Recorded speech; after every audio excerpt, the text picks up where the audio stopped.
मोदी का master stroke इस अर्थ में है कि कुछ नई बातें, कुछ नए कुछ नई योजनाएं, कुछ नए ऐसे बड़े वृहद सपने जिनकी बात मोदी कर सकते हैं। अमृत काल एक बात हमको इसमें देखने को मिली, जिसमें आने वाले 25 सालों की बात की गई। वंदे भारत 400 और रेल इसमें हमने देखा। समावेशी विकास की बात इस बजट में की गई और नल से जल की स्कीम की कुछ और ठोस कार्य योजनाएं इसमें हमको दिखाई दी। तो मास्टर स्ट्रोक दो अर्थों में, एक कि उन्होंने कहा कि कुछ नई बातें, कुछ बहुत बड़ी बातें। मोदी जी छोटी बात नहीं करते, मोदी जी बात बहुत बड़ी करते हैं और आने वाले 100 साल की, 25 साल की योजना इस बजट में, जैसे वंदे भारत नाम की 400 ट्रेन चलेंगे और वो 3 साल में चलेंगे। इसलिए इंफ्रास्ट्रक्चर को लेकर भी 25 साल और 100 साल की बातें हैं। तो एक तो बातें निश्चय ही बहुत बड़ी। दूसरी बात ये, अब मास्टर स्ट्रोक इस अर्थ में भी है कि लोग डरे हुए थे इस अर्थ में कि कुछ नए कर ना लगा दिए जाएं, कुछ ज़्यादा पैसा ना देना पड़े जेब से, कुछ नए कर नहीं लगे। हालांकि मोदी सरकार ने कुछ दिया नहीं, लेकिन अब कुल मिला के हाल कुछ इस तरह का है कि मतलब मेरी जान बची और लाखों पाए। तो ये लाखों इसलिए पाए हुए लग रहे हैं कि जान थोड़ी सी बच गई है, कम से कम टैक्स के मामले में। एक बड़ा मास्टर स्ट्रोक मोदी का मानता हूँ मैं, पॉलिटिकल एंगल से, कि बताने के लिए बहुत कुछ है उनके पास कि साहब 7 लाख करोड़ से ज़्यादा की पूंजीगत परियोजनाएं आई हैं। 35% इसमें बढ़ोतरी हुई है पिछले साल के मुकाबले। जीडीपी का 3% कैपिटल एक्सपेंडिचर बड़ी परियोजनाओं में जाएगा। बहुत बड़ी बात है। 7 लाख करोड़ से ज़्यादा का अमाउंट खर्च होगा कैपिटल एक्सपेंडिचर के तौर पर परियोजनाओं पे। ये बहुत बड़ा अमाउंट है। मगर आप ये पूछें कि इससे आज, अगले महीने, अगले 2 महीने में आपको क्या मिलेगा, आपकी जेब में क्या जाएगा, तो इसका सवाल बहुत पॉजिटिव नहीं होगा कि आपकी जेब में इतना पैसा पहुंच रहा है। पैसा पहुंच रहा है किसान की जेब में।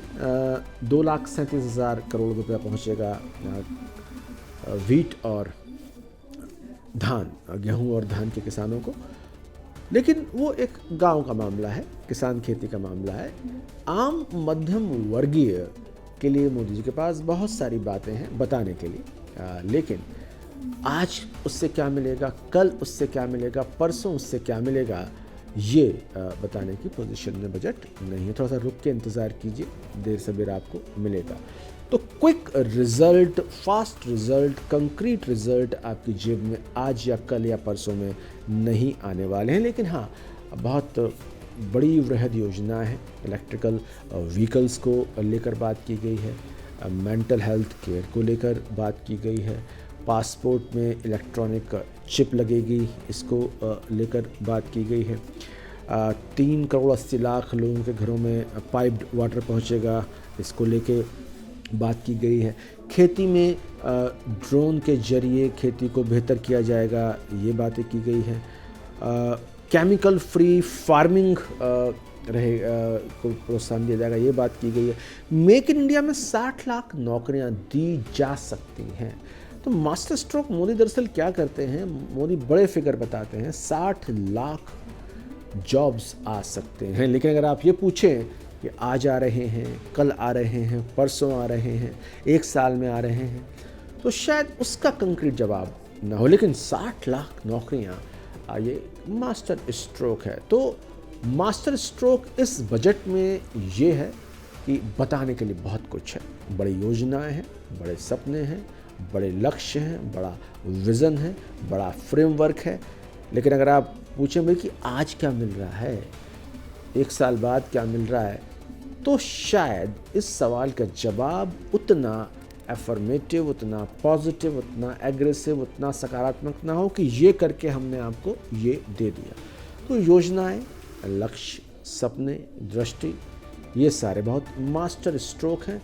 रिजल्ट्स इसके कब और कैसे आएंगे, इसके लिए हमको थोड़ा सा इंतज़ार करना पड़ेगा। मास्टर स्ट्रोक इस एंगल से बस मान सकते हैं मध्यवर्गीय के लिए भी कि भाई आपकी जेब से हमने पैसा नहीं निकाला, आपसे हम उम्मीद कर सकते थे कोरोना काल में कि जो कंट्रीब्यूट करें राष्ट्र के विकास के लिए, देश के विकास के लिए, कोरोना के वर्ल्ड इकॉनमी को डेवलप करने के लिए, तो वो पैसा आपकी जेब से नहीं निकाला गया। और इस बात को सरकार बार बार कह रही है कि हम हर गरीब को घर में खाना पहुंचा रहे हैं, और खाना गरीब घर में पहुंच रहा है, और कई मामलों में इतना ज़्यादा पहुंच रहा है कि वो खुद भी खा रहे हैं और उसे आगे बेच भी रहे हैं, तो वहाँ कोई दिक्कत नहीं है। मास्टर स्ट्रोक में पॉलिटिकली इसको दूसरे एंगल से भी मानता हूँ। इकॉनमी के 3 सेक्शंस मानता हूँ मैं। एक इंडिया का यूएसए है, करीब 5 करोड़ का इंडिया का यूएसए, बहुत अमीर लोग हैं, बहुत पैसे हैं उनकी जेब में, उनके सपने भी सारे अमेरिका वाले हैं। एक बड़ी अद्भुत बात हुई है कि कोरोना काल में वो सब और संपन्न हुए हैं। स्टॉक मार्केट ही एक साल में करीब 25% ऊपर चला गया। तो स्टॉक मार्केट में जो इन्वेस्ट कर रहा है वो डेफिनेटली एक साल पहले के मुकाबले आज ज़्यादा अमीर है। तो 5 करोड़ का जो इंडिया का अमेरिका है बहुत मज़े में है, और करीब आप समझिए इंडिया का 80 करोड़ के आसपास, 80 से 100 करोड़ के आसपास का इंडिया का युगांडा मान लीजिए आप, कि उनके जीवन यापन की दशा और दिशा अब बहुत संतोषजनक नहीं है, लेकिन उन्हें भी भूखा नहीं मरने दिया गया है। मनरेगा है, मनरेगा के साथ साथ न्यूनतम अनाज का इंतज़ाम है, तो वो भी एक तरह से जीवन जैसा चल रहा था उनका जीवन भी वैसा चल रहा है। अस्तित्व का संकट, जान का संकट उनके सामने नहीं है। तो जो इंडिया का युगांडा है उसके लिए मोदी जी ने बहुत किया। इंडिया के अमेरिका के लिए ऑफ कोर्स सारी इकॉनमी बूम कर रही है, सेंसेक्स बूम कर रहा है, लेकिन जो इंडिया का मलेशिया है, मिडिल क्लास है करीब 40 करोड़ का, वो अपने हवाले छोड़ दिया गया है। इसमें से जो बहुत स्मार्ट बच्चे हैं, बहुत काबिल बच्चे हैं, वो स्टार्टअप खोलें, उसको कामयाब बनाएं।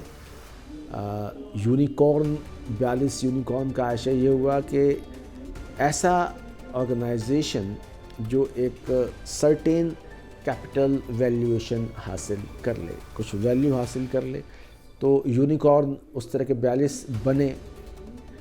लेकिन सवाल ये है कि 42 यूनिकॉर्न बनाने वाले पूरी जनसंख्या के हिसाब से बहुत ज़्यादा नहीं हो सकते। तो मिडिल क्लास में जो बहुत काबिल बच्चे हैं, बहुत होशियार बच्चे हैं, स्मार्ट बच्चे हैं, जिनके पास आइडिया है, वो अपनी दुकान अपने आप सेट कर लें। लेकिन मिडिल क्लास का जो बच्चा, जिसके पास बहुत क्वालिटी IIT IIM की एजुकेशन नहीं है, जिसके पास कोई बहुत ज़्यादा रिसोर्सेज नहीं है, उसके संकट अपनी जगह बने हुए हैं, और उसके संकट कम करने का प्रयास किसी स्तर पर नहीं है। ना तो बहुत अच्छी सरकारी नौकरी है, ना बहुत अच्छी प्राइवेट सेक्टर की नौकरियां हैं लेस क्वालिफाइड लोगों के लिए, तो उसको अपने हिसाब से खुद को वो डिफेंड करे, ऐसा हम मान सकते हैं। लेकिन पॉलिटिकली मोदी जी को पता है कि वोटिंग पैटर्न में अगर वो नीचे वाले तबके को, यानी इंडिया के युगांडा को खुश कर सकें इकोनॉमिकली, तो कोई उनकी पॉलिटिक्स में दिक्कत नहीं है, और ऊपर वाला तबका निश्चय एक तरह से खुश है। तो बेसिकली मध्यम वर्ग के लिए इस इकॉनमी में, और ख़ास तौर पे मध्यम वर्ग के उस हिस्से के लिए जिस हिस्से के पास बहुत ऊंची IIT IIM की क्वालिफिकेशंस नहीं है, बहुत अच्छे स्टार्टअप के आइडियाज़ नहीं है, बहुत अच्छी कैपिटल नहीं है, उसके लिए इस बजट से पहले भी उसके लिए बहुत कुछ खास नहीं था, और इस बजट के बाद भी बहुत कुछ खास नहीं है। इसमें से कुछ लोग जो अपने स्टार्टअप वगैरह बढ़िया बना लें, उनके लिए निश्चय ही एक मौका है, लेकिन अदरवाइज़ मिडिल क्लास के लिए इस बजट में बहुत कुछ खास दिखाई नहीं पड़ता। लेकिन मास्टर स्ट्रोक है, मोदी जी सारी योजनाओं को, सारे लक्ष्यों को, सारे ड्रीम्स को बहुत शानदार तरीके से मार्केट में बेच लेंगे।